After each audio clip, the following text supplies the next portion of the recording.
Woman obsessed with my husband tried to break up my marriage, got hit by karma.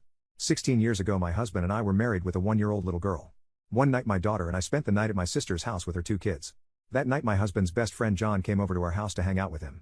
Next day my husband told me John's ex-girlfriend Sarah and her best friend Cindy came over to see John.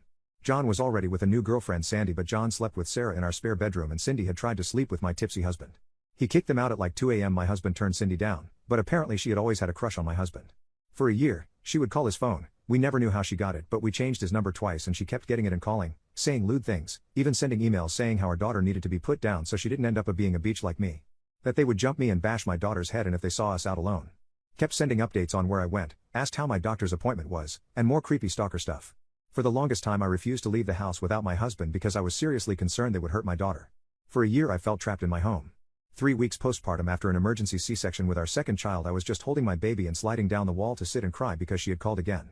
It was 2 or 3 times a week she would call. She always blocked her number and sent the emails from an anonymous email address.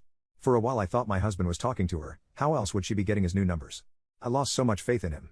I know he was mad about the situation and would scream into the phone to leave us alone. I saved every call log, email and recorded what I could. I sent an email to her and said I knew who she was and that I was going to the police for harassment. I had already tried, but there wasn't enough evidence because she blocked her number and nothing traced back to her. However, it scared her enough to leave us alone. 3 months of peace later and his best friend John came over with Sandy for dinner. She asked how everything with Cindy was going, and I asked her how she forgave John for sleeping with Sarah. She lost it because she didn't know.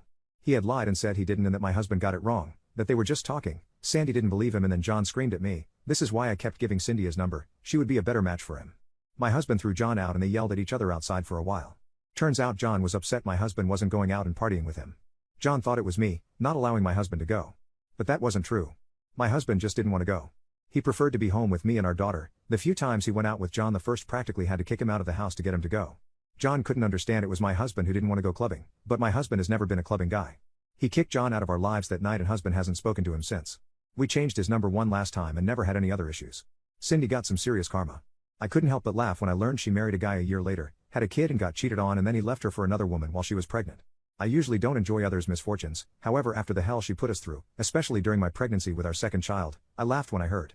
For John, he married Sandy, has 2 kids now and tried to get back in contact with us 13 years ago after he had his first kid.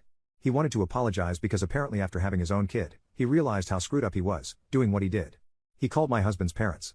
My in-laws had already been told years earlier what happened and that under no circumstances were they to give out our numbers to him.